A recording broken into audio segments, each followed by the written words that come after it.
Savais-tu que l'argent est une énergie? Plusieurs personnes désirent devenir riches, mais ne comprennent pas qu'il faut respecter certains principes pour devenir riche financièrement. Salut à toi.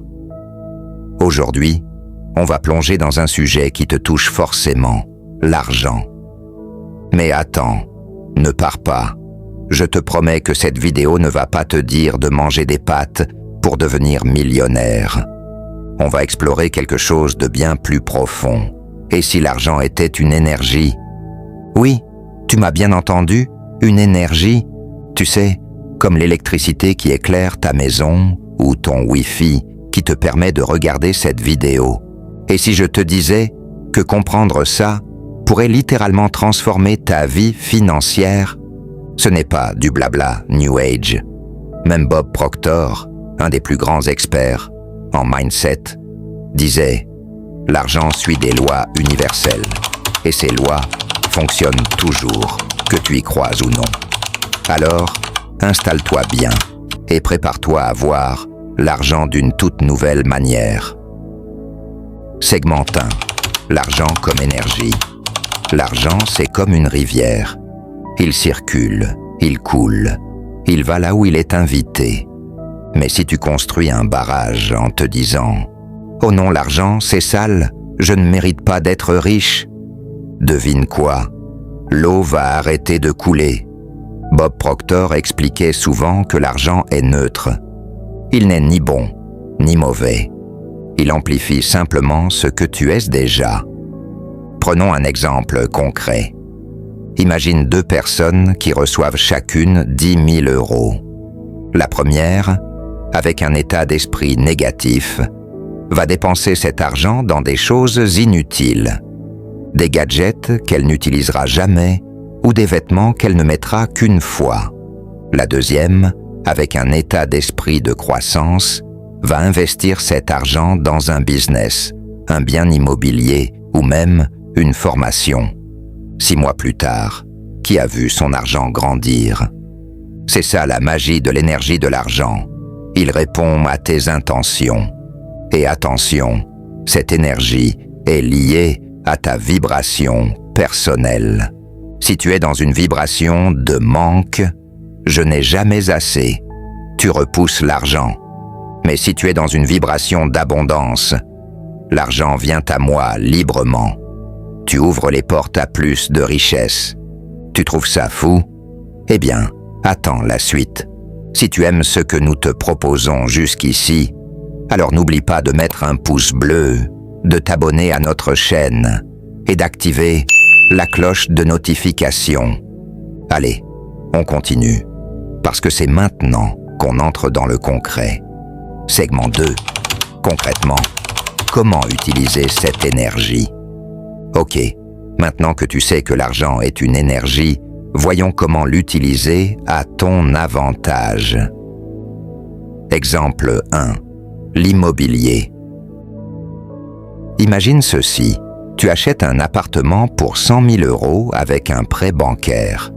Tu le rénoves pour qu'il soit attrayant et tu le mets en location pour 700 € par mois. Non seulement l'argent que tu reçois rembourse ton prêt, mais il te reste aussi un surplus. C'est ce qu'on appelle un flux positif.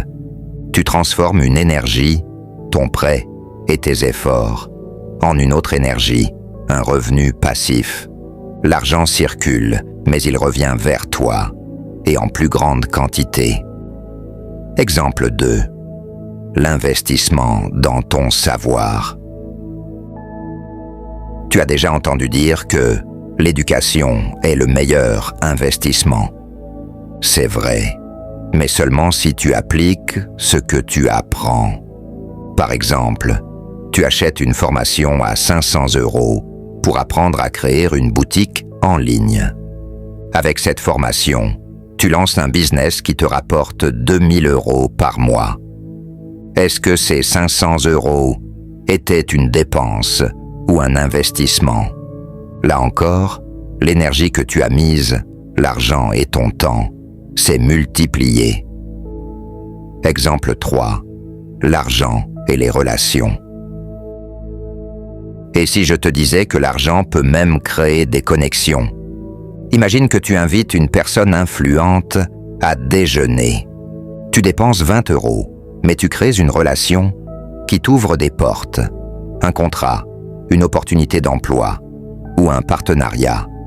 L'argent que tu as dépensé ici est une graine qui pousse dans un sol fertile.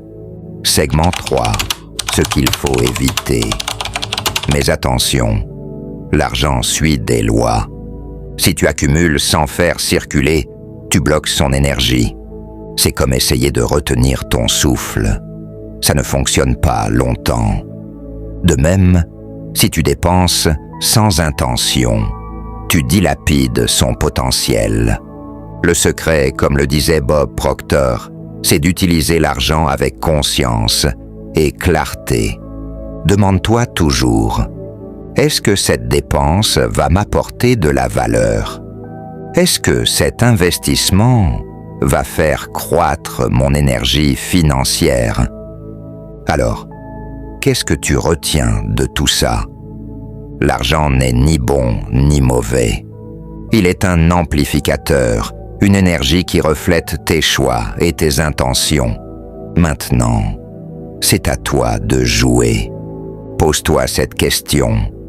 Comment puis-je utiliser l'argent pour créer encore plus d'abondance dans ma vie? Et si cette vidéo t'a inspiré, abonne-toi à la chaîne, active la cloche et partage cette vidéo avec quelqu'un qui pourrait en avoir besoin. Rappelle-toi, l'argent est une énergie, mais c'est toi qui as le pouvoir de la diriger. Merci d'avoir regardé et à très bientôt.